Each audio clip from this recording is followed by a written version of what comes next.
early in the morning for this last ride of the summer, a significant ride at the close of the season.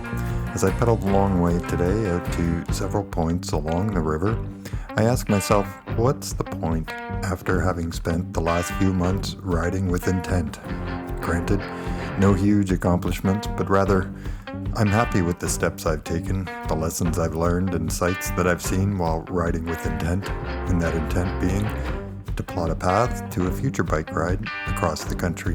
Please leave me a comment to let me know your favorite part from my first summer of riding with intent, including a first few months now of making videos on YouTube. I'd love to hear your feedback. Rest assured, while this season is closing, I'm looking forward to future videos. I've got ideas, but hearing from you will help as I plan my way forward. Fall colors, necessary riding gear and clothing to continue riding in both the fall and winter seasons, fat biking on winter trails, and why I love commuting even if it's 40 below. So let me know your ideas.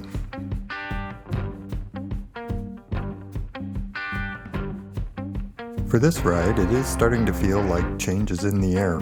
The morning it's cool, much cooler than it has been all summer. And it'll remain cool today at least until near noon, and the afternoon will likely get quite hot. The trails are fast. It's been dry and hot for most of the summer, but just a few nights of rain within the last week means the trails are firmer with just enough softness on top for traction. The conditions are in fact perfect for a bike ride to visit points along the river.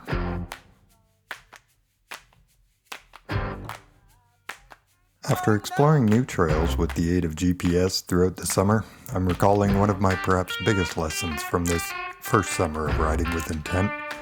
A phone does provide navigation, works quite well, but when using the phone for everything, photos, video, chat, text, and navigation, there is a risk for failure.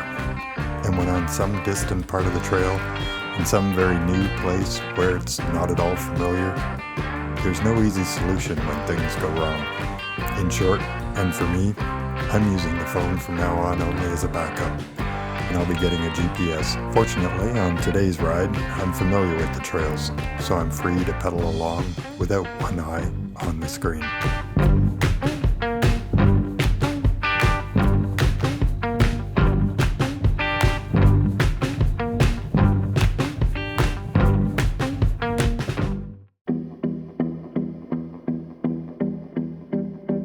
Today is near perfect.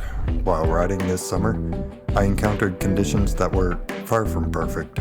Long, steep inclines, blazing sunshine and heat, swarms of flies and mosquitoes, rocky and rugged trails that meant pushing rather than pedaling. What did I learn amid all of that riding with intent? On rides like this, it really is the time to enjoy and go for it, pedaling the day away, knowing that there will be days where no single kilometer is easy, and even an inch will be difficult.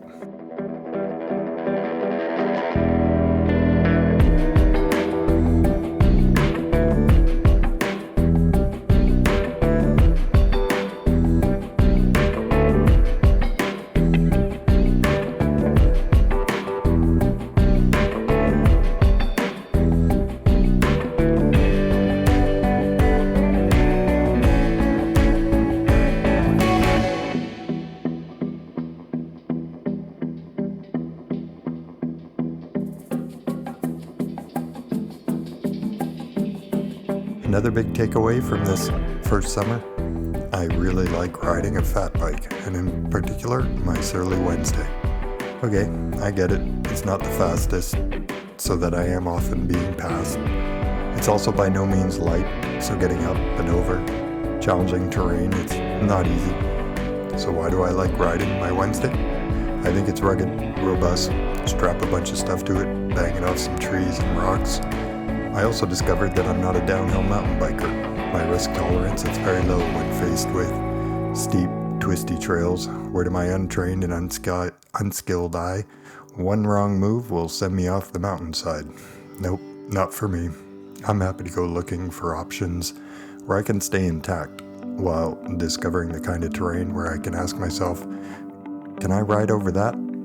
More often than not, the answer is yes with my Surly Wednesday, albeit a bit slower and too tame for some, but hey, when you're out pedaling the long way, what's the point of being the fastest or gnarliest downhill demon?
Speaking of going looking for challenging terrain, here is a perfect example as I approached the first point along the river.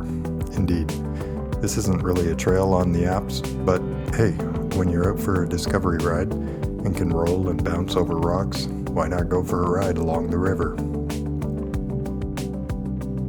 And while at the river, I'm also happy to get off the bike for a bit and enjoy where I'm at.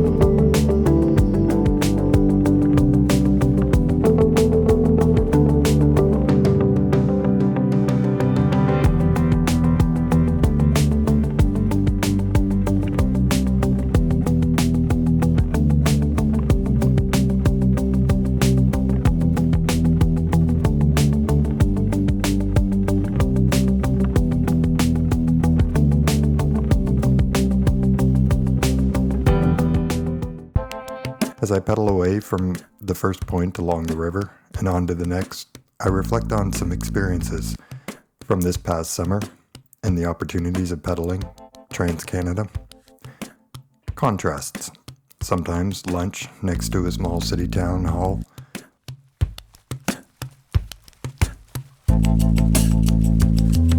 Or crossing over big city bridges.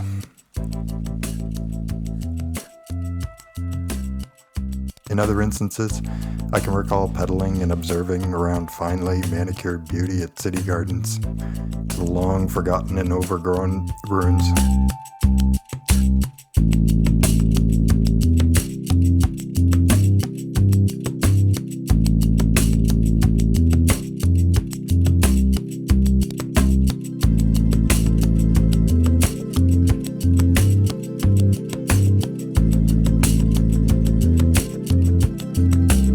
Admittedly, the accommodations may not have been 5-star and the food and drink, ramen or Dalgona coffee, may not be Michelin star quality, but to me, that's the point.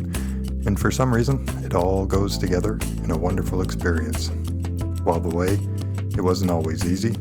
Sometimes there was pushing, more often than not really difficult pedaling, but hey, that's all part of the fun when out pedaling the long way.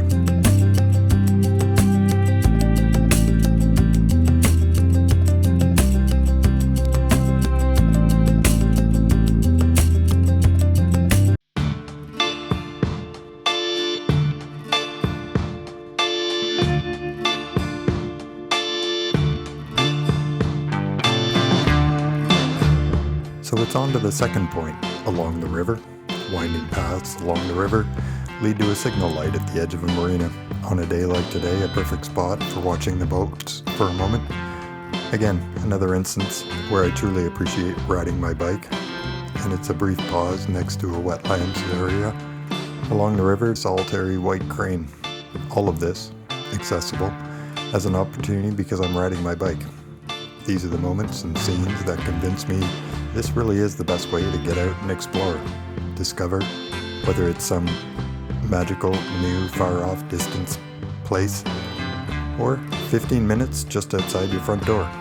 Biking, it really does make it all that much more rewarding. As the last summer weekend, the paths are really quite busy. Sure, sometimes I have to slow down and always keep an eye out for traffic, but it feels like it's really good to be out with the rest of the city. And fortunately in this city, Ottawa, we have so much as cyclists to get out and enjoy that days like today, it really does feel like a cyclist's paradise.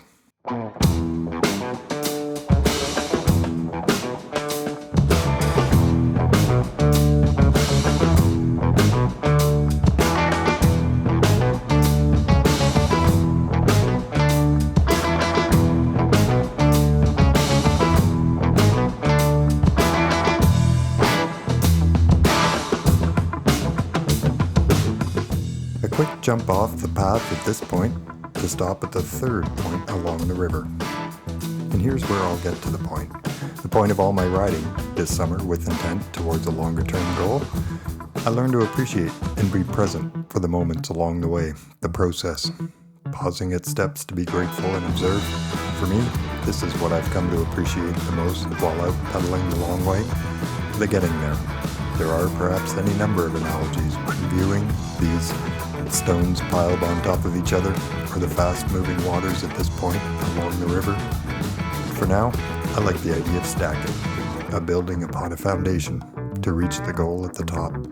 My summer of riding with intent has had this as the point, stacking up the good habits, the lessons, and establishing the foundation to continue building towards my goal of pedaling across the country.